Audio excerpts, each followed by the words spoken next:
지금 제 노트북이 꺼진 겁니까? 아니, 미국 우주군의 전 레이더망이 동시에 블랙아웃 된 거라고요? 이게 말이 됩니까? 콜로라도 우주군 사령부 지하 3층. 커피 한 잔에 여유를 즐기던 분석관들의 안색이 단 1.7초 만에 잿빛으로 변했습니다. 대한민국 누리호가 화염을 내뿜으며 치솟은 순간 30년간 단 한 번도 놓친 적 없던 미국의 감시망에 거대한 구멍이 뚫려버린 것이죠. 펜타곤이 발칵 뒤집히고 백악관에 긴급 해동이 소집된 이유, 그것은 단순한 발사 성공 때문이 아니었습니다. 미국, 중국, 러시아가 지난 30년간 절대 한국은 가져선 안 된다며 철저히 금기시했던 영역, 바로 신의 눈이라 불리는 독자 정찰 기술이 한국의 손에서 깨어났기 때문입니다.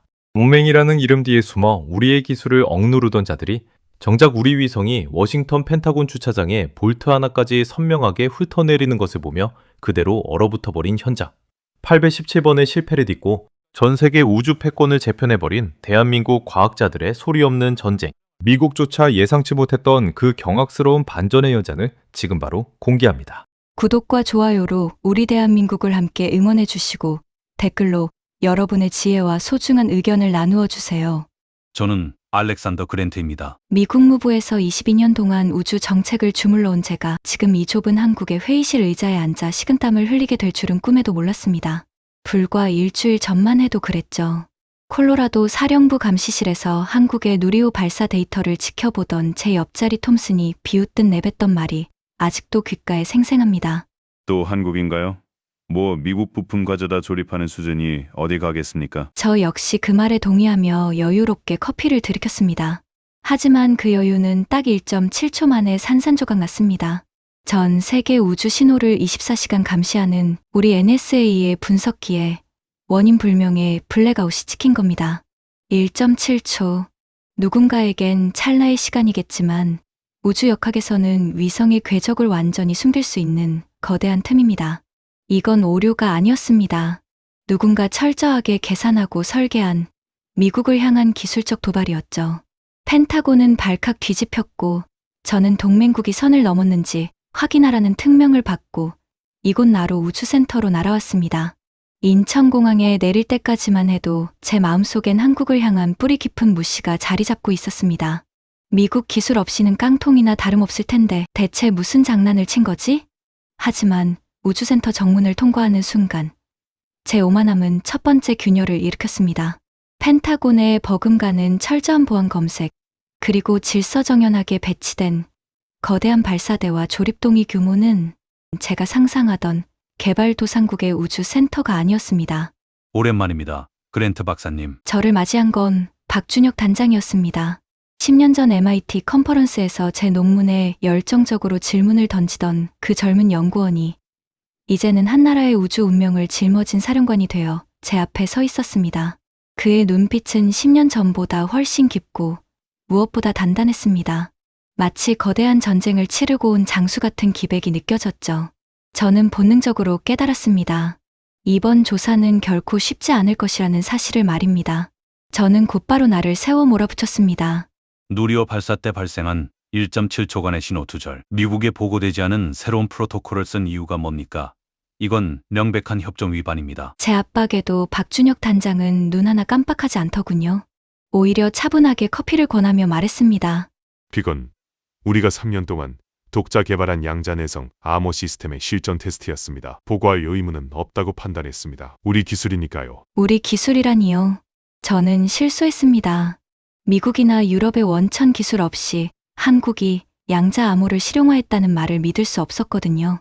그래서 저는 가장 집요하게 물었습니다. 양자 난수를 이용한 비선형 주파수 도약을 한국이 구현했다고요? 미국도 아직 실험 단계인 기술을요? 어디서 훔쳐온 겁니까? 그때였습니다. 회의실 문이 열리고 최소윤 박사가 들어왔습니다. 그녀의 눈은 붉게 충혈되어 있었지만 눈빛만은 형광등 불빛보다 더 날카롭게 빛나고 있었습니다. 훔친 게 아닙니다, 박사님. 3년 동안 817번의 실패를 반복하며 우리가 직접 깎아 만든 겁니다. 믿기지 않으신다면 지금 당장 우리 서버에 감시 장비를 연결해 보시죠. 숨길 게 없으니까요. 그녀의 당당한 제안에 저는 오히려 당혹스러웠습니다. 보통 무언가 숨기는 게 있다면 거부하거나 조건을 달기 마련인데 그들은 마치 볼 수 있으면 어디 한번 바라는 식의 압도적인 자신감을 내비치고 있었죠. 저는 미국 기술팀을 시켜 통제실 서버에 감시 장비를 설치했습니다. 한국 엔지니어들은 우리가 자신들의 시스템을 파헤치는 동안에도 아무런 항의 없이 조용히 자리를 비켜주더군요. 그 기이한 침묵이 저는 오히려 폭풍 전야의 고요함처럼 느껴져 무서웠습니다. 그날 밤 시차 때문에 잠을 이루지 못하고 센터 내부를 산책하던 저는 다시 한번 충격에 휩싸였습니다. 새벽 4시 모두가 잠들었어야 할 시간인데 연구동 전체가 대낮처럼 환하게 밝혀져 있었습니다. 창문 너머로 슬쩍 들여다본 작업실에는 수십 명의 엔지니어가 미동도 없이 모니터를 뚫어지게 쳐다보고 있었습니다. 키보드 두드리는 소리만이 고요한 새벽 공기를 가르고 있었죠. 충혈된 눈을 비비며 에너지 음료로 버티는 젊은 연구원, 책상에 엎드려 10분만 눈을 붙이고 다시 일어나는 중년의 엔지니어. 그들은 단순히 월급을 받기 위해 일하는 직장인이 아니었습니다. 그건 전쟁터에서 나라를 지키기 위해 목숨을 건 전사들의 모습이었습니다. 이 사람들은 대체 무엇을 위해 이토록 자신을 불사르고 있는 거지? 제 안의 오만함이 무너져 내리는 소리가 들렸습니다. 그리고 5일 뒤 발사될 아리랑 7호가 어쩌면 전 세계 우주 질서를 완전히 뒤바꿔버릴지도 모른다는 불길하고도 거대한 예감이 저를 엄습해왔습니다. 새벽 4시에 그 기이한 광경을 목격한 뒤 저는 숙소로 돌아와서도 단 한숨도 자지 못했습니다. 제 머릿속에는 오직 하나뿐이었죠. 저들은 무엇을 위해 저토록 처절하게 매달리는가. 제가 아는 미국의 엔지니어들은 최고 수준의 대우를 받으며 규정된 시간에 창의성을 발휘합니다. 하지만 이곳 나로 우주센터의 사람들은 마치 내일이 없는 사람들처럼 자신들의 생명력을 깎아 모니터 안으로 밀어넣고 있었습니다. 그건 단순한 직업정신이 아니라 가슴 깊은 곳에 맺힌 거대한 한을 풀어내는 것 같은 지독한 집념이었습니다.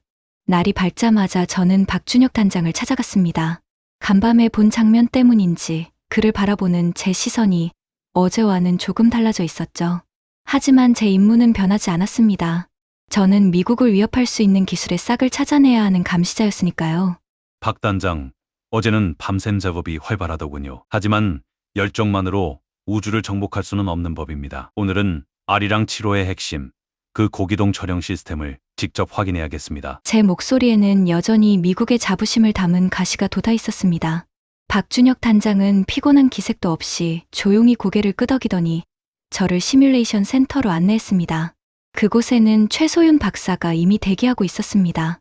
그녀의 책상 위에는 반쯤 마시다 남은 식은 커피와 빼곡하게 적힌 수식 노트들이 어지럽게 널려 있었죠.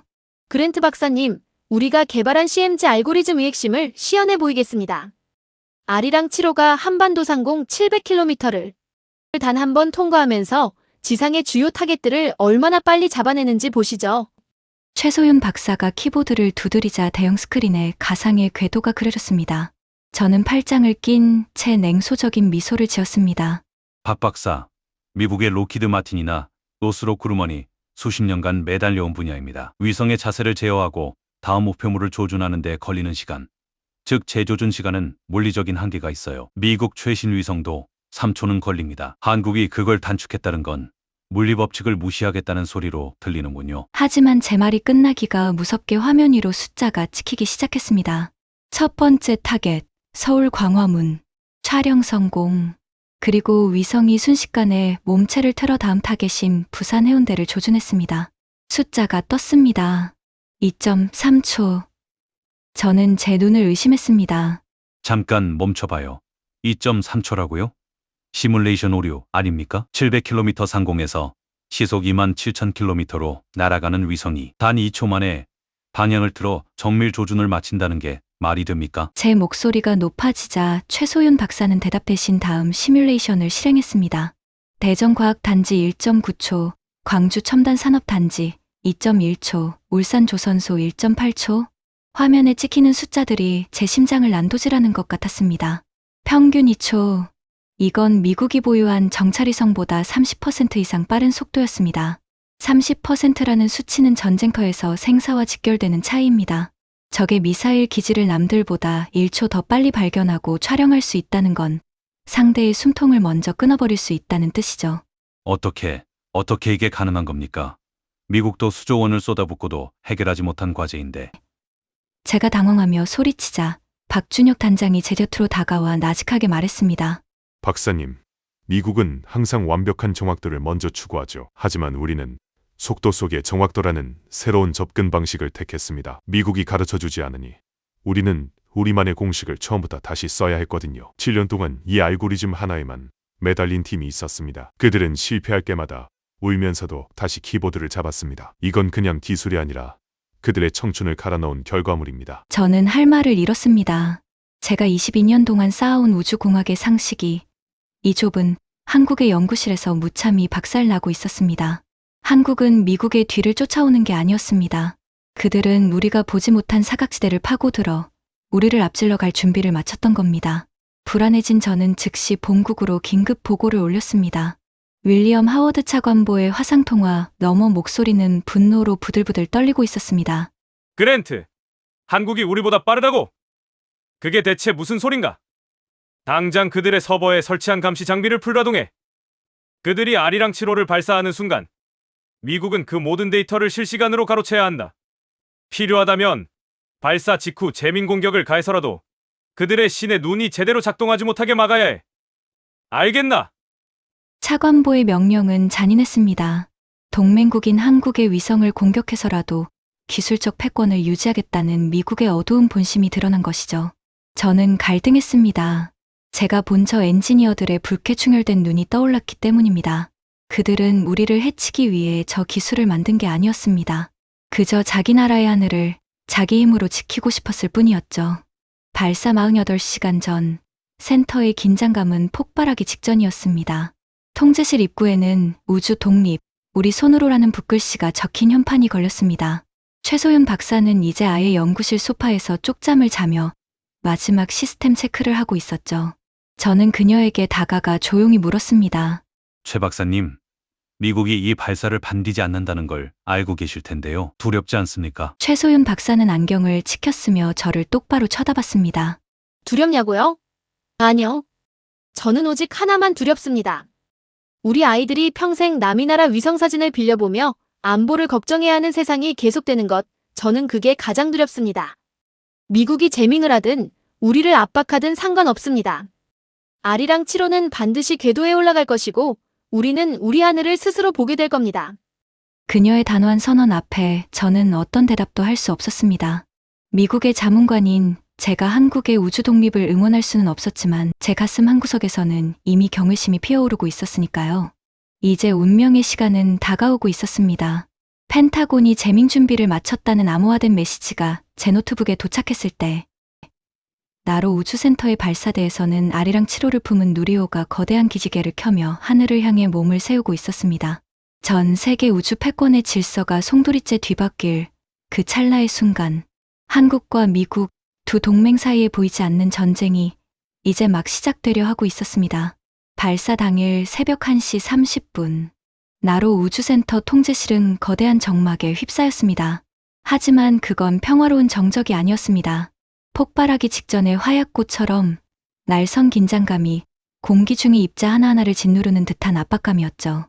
저는 참관석 구석에 앉아 노트북을 펼쳤습니다.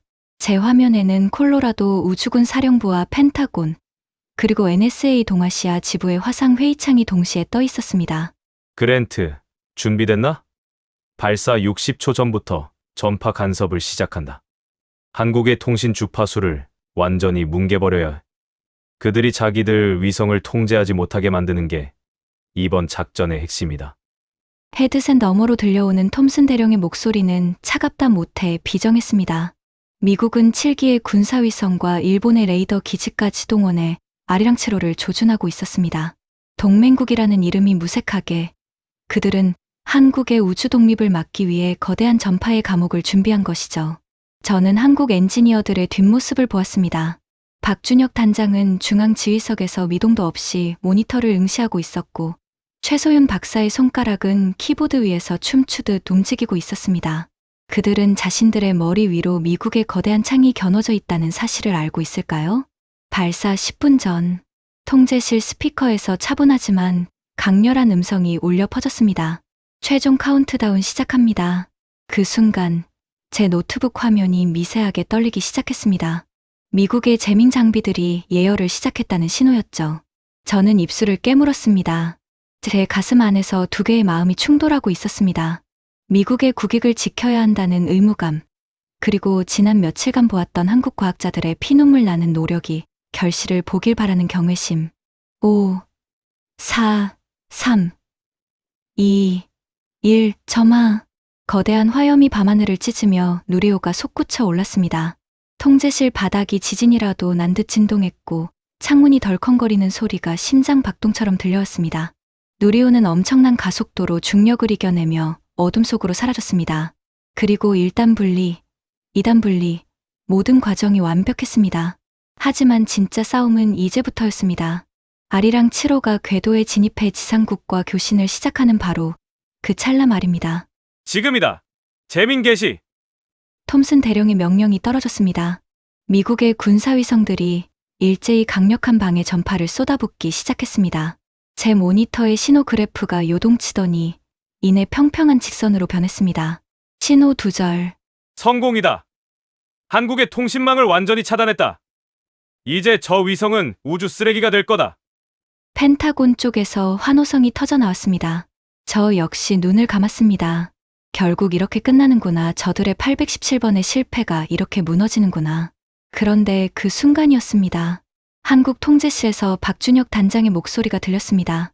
주파수 도약 알고리즘 독립 가동하세요. 최소윤 박사가 기다렸다는 듯 엔터 키를 내리쳤습니다. 그러자 기적이 일어났습니다. 제 노트북에 찍혀있던 평평한 사망 진단서 같은 그래프가 갑자기 미친 듯이 살아나기 시작한 겁니다. 신호가 사라진 게 아니었습니다.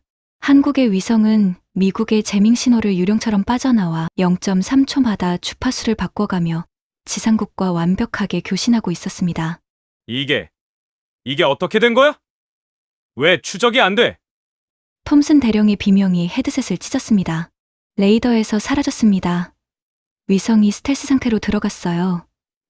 어떤 주파수로 쏘는지 파악이 안 됩니다. 미국 우주군의 최첨단 장비들이 먹통이 된 순간 한국 통제실 전면 스크린이 환하게 밝아졌습니다. 그리고 거기에는 전 세계가 경악할 장면이 실시간으로 송출되고 있었습니다. 아리랑 7호가 궤도에 오르자마자 첫 번째 촬영 샘플을 보낸 것이죠. 영상 수신 시작합니다. 최소윤 박사의 목소리는 떨리고 있었지만 당당했습니다. 스크린에 나타난 사진은 한반도가 아니었습니다. 그것은 워싱턴 DC였습니다. 백악관 옥상의 환기구 모양, 펜타곤 주차장에 세워진 차량의 번호판, 심지어 콜로라도 우주군 사령부 안테나를 고정한 나사못의 머리까지 선명하게 보였습니다. 0.3m급 해상도. 그건 이론상의 숫자가 아니었습니다. 한국은 지금 미국의 심장부를 신의 눈으로 굽어보고 있었습니다. 미국의 재민 공격을 비웃기라도 하듯 아리랑 7호는 완벽한 화질의 사진을 끊임없이 쏟아냈습니다. 통제실은 순식간에 눈물바다가 되었습니다. 연구원들이 서로를 껴안고 흐느끼는 소리가 들렸습니다. 817번의 실패, 그 고통스러웠던 밤샘의 시간, 미국에 무시당하며 서러워했던 세월이 그 사진 한 장 한 장에 녹아 있었습니다. 저는 그 광경을 보며 소름이 돋았습니다. 이건 단순한 발사 성공이 아니었습니다. 이건 대한민국이 전 세계를 향해 던지는 우주 독립 선언이었습니다.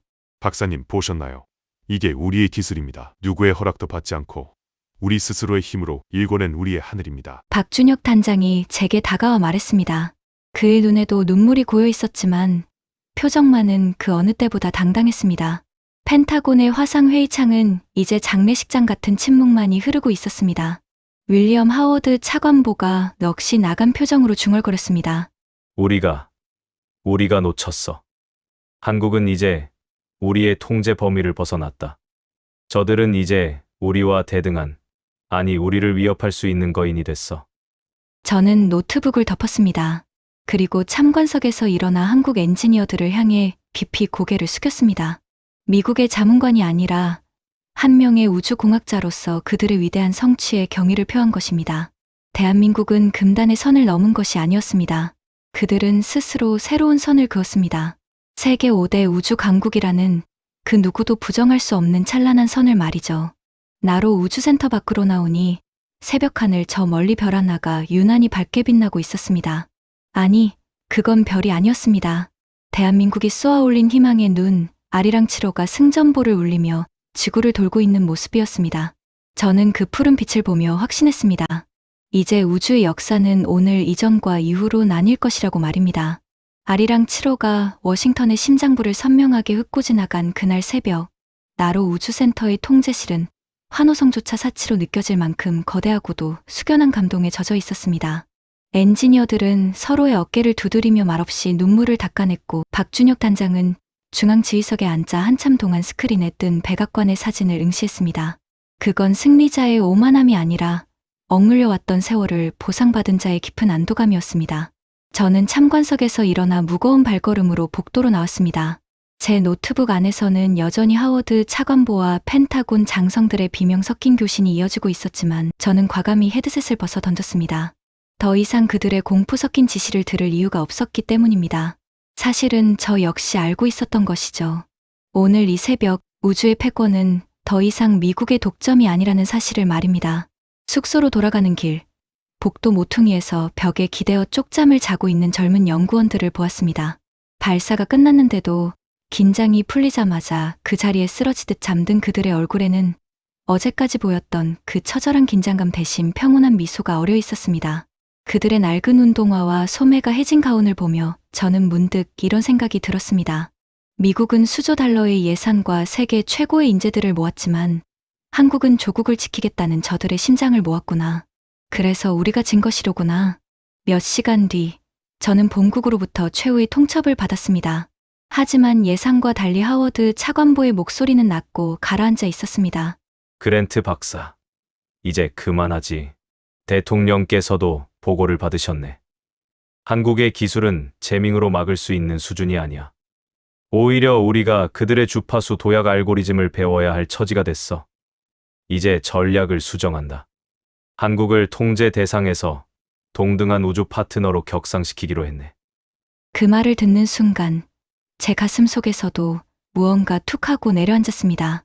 30년간 미국이 지켜온 우주 패권의 빗장이 한국이라는 작은 나라의 집념 앞에 완전히 열린 순간이었습니다. 저는 즉시 박준혁 단장과 최소윤 박사를 찾았습니다. 그들은 연구동 옥상에서 떠오르는 아침 해를 바라보고 있었습니다. 박 단장님, 본국의 결정이 내려졌습니다. 제가 다가가 말하자 그들은 천천히 고개를 돌려 저를 보았습니다. 미국은 이제 아리랑 7호의 기술력을 전적으로 인정합니다. 그리고 제안합니다. 한미 우주동맹을 대등한 관계로 재설계하고 한국의 양자 암호 기술을 미국의 차세대 위성망에 공식 도입하고 싶어 합니다. 이건 협박도 통제도 아닙니다. 진정한 의미의 파트너십입니다. 최소윤 박사의 눈에 다시 한번 눈물이 고였습니다. 그녀가 817번의 실패를 딛고 일어선 이유, 그 모진 무시와 견제를 견뎌낸 이유가 드디어 완성된 것이죠. 박사님, 우리는 단 한 번도 미국을 이기고 싶었던 게 아니에요. 그저 우리도 우리 스스로를 지킬 수 있다는 걸 보여주고 싶었을 뿐입니다. 이제야 비로소 우리 아이들에게 너희의 하늘은 안전하다고 말해줄 수 있겠네요. 그녀의 말은 제 22년 우주공학자 인생을 통째로 뒤흔드는 울림이었습니다. 기술은 단순히 기계를 움직이는 것이 아니라 한 민족의 자존심을 세우고 미래를 지키는 방패라는 사실을 저는 이곳 한국에서 배웠습니다. 오후가 되자 나로 우주센터에는 전 세계 언론의 취재진이 구름처럼 몰려들었습니다. CNN, BBC, NHK는 연일 한국, 미국의 감시망을 뚫고 우주 강국으로 근극이라는 헤드라인을 쏟아냈습니다. 특히 일본과 중국의 언론들은 한국의 독자적인 정찰 해상도에 경악하며 대응책 마련에 부심하고 있다는 소식이 들려왔죠. 하지만 정작 우주센터 안의 분위기는 담담했습니다. 승리의 취기에 취하기보다 이제 막 시작된 우주 자립의 시대를 어떻게 더 탄탄하게 다질지 고민하는 학구적인 열기만이 가득했습니다. 저는 짐을 챙겨 공항으로 향하기 전 마지막으로 중앙 통제실을 들렀습니다. 벽면 가득 채워진 엔지니어들의 서명을 보았습니다. 이름 옆에 하나같이 적힌 우주 독립이라는 네 글자. 그 글자들이 제 눈에는 그 어떤 훈장보다 빛나 보였습니다. 저는 박준혁 단장의 손을 꽉 잡았습니다. 박 단장, 당신들이 만든 건 단순한 위성이 아닙니다. 당신들은 한국의 위대한 국격을 쏘아 올렸습니다. 앞으로 미국으로 돌아가면 저는 가장 강한 목소리로 말할 겁니다. 한국은 우리가 가르쳐야 할 학생이 아니라 우리가 존경하며 함께 걸어가야 할 위대한 동료라고 말입니다. 공항으로 향하는 차창 밖으로 한국의 풍경이 스쳐 지나갔습니다. 거리마다 걸린 축하 현수막과 활기찬 사람들의 모습. 70년 전 폐허 위에서 아무것도 없던 이 나라가 이제는 지구 밖 700km 상공에서 세계를 굽어보고 있습니다. 이건 기적이 아닙니다. 이건 멈추지 않는 도전과 조국을 향한 지독한 사랑이 만들어낸 필연적인 결과입니다. 비행기가 한국의 땅을 박차고 오르는 순간, 저는 구름 위에서 밝게 빛나는 태양을 보았습니다. 그 태양빛 어딘가에 아리랑 7호가 파란 별지구를 수호하며 돌고 있겠지요. 미국이 막으려 했던, 하지만 결코 막을 수 없었던 대한민국의 자부심이 말입니다. 이제 우리는 압니다. 대한민국의 우주 독립선언은 끝이 아니라 시작이라는 것을요. 달로, 화성으로, 그리고 더 먼 우주로 뻗어나갈 한국의 기상은 이제 그 누구의 허락도 필요치 않습니다. 817번의 실패를 견뎌낸 저 이름 없는 과학자들의 붉은 눈시울이 있는 한 대한민국의 하늘은 영원히 지지 않는 태양처럼 빛날 것입니다. 저는 안대 대신 창밖의 하늘을 응시하며 보고서를 쓰기 시작했습니다. 제목은 동맹의 재발견, 거인으로 부활한 한국. 제 생애 가장 정직하고 가슴 뜨거운 기록이 될 것입니다. 지금까지 머나먼 우주 공간에서 펼쳐진 대한민국이라는 이름의 위대한 독립선언을 함께 살펴보았습니다. 30년 동안 동맹이라는 이름 뒤에 숨어 우리의 눈과 귀를 막으려 했던 자들의 오만함을 실력 하나로 완전히 무너뜨린 이 통쾌한 반전 드라마. 사실 이 기적 같은 성공은 단순히 몇 명의 천재 과학자가 일궈낸 결과가 아닙니다. 그것은 바로 이 나라의 기틀을 닦으신 우리 어르신들이 배고픔을 참아가며 자식들을 가르치고 기름때 묻은 손으로 정밀 기계를 만지며 일궈낸 지독한 근성이 우주로 뻗어나간 결실입니다. 전쟁의 잿더미 위에서 아무것도 없던 이 나라가 이제는 지구 밖 700km 상공에서 전 세계를 굽어보는 위엄을 갖추게 되었습니다. 우리가 과연 할 수 있을까? 라는 세상의 비웃음 속에서도 밤을 지새우며 회로를 납땜하고 817번의 실패를 딛고 818번째의 기어코 성공을 일궈낸 그 눈물겨운 집념. 그것은 사실 우리 부모님들이 평생을 바쳐 자식들을 키워내신 그 숭고한 희생정신과 꼭 닮아 있습니다. 어르신들이 흘리신 땀방울이 오늘날 아리랑 7호의 추진력이 되었고 여러분이 버텨주신 세월이 대한민국의 당당한 국격이 되었습니다. 여러분이 바로 이 위대한 대한민국의 뿌리이자 진정한 영웅이십니다. 거친 풍파 속에서도 흔들리지 않고 조국을 지탱해오신 여러분의 삶이 있었기에 우리 후손들이 이제는 남의 눈치를 보지 않고 우리 하늘을 우리 손으로 지킬 수 있게 된 것입니다. 오늘 이 우주 독립의 소식이 평생을 조국 위에 헌신하신 어르신들의 가슴 속에 뜨거운 자부심과 깊은 위로가 되었기를 진심으로 바랍니다. 여러분의 소중한 구독과 좋아요는 저희가 대한민국의 자긍심을 담은 이야기를 계속해서 전해드리는데 가장 큰 힘이 됩니다. 또한 댓글로 우리 자랑스러운 과학자들과 대한민국에 보내는 응원의 메시지, 혹은 여러분이 살아오시며 느끼셨던 자립의 소중함에 대해 지혜로운 말씀 나누어 주십시오. 여러분의 댓글 하나하나가 이 채널을 지탱하는 든든한 뿌리가 됩니다. 오늘도 대한민국을 위해 그리고 사랑하는 가족을 위해 묵묵히 자리를 지켜주셔서 진심으로 감사합니다. 여러분의 삶은 그 자체로 존경받아 마땅하며 우리 후손들에게는 영원한 등불이십니다. 당신의 삶은 그 자체로 위대한 승리입니다. 오늘도 긴 시간 함께 해주셔서 감사합니다. 건강 유의하시고 평안한 하루 되시길 바랍니다. 지금까지 글로벌 감동 코리아였습니다.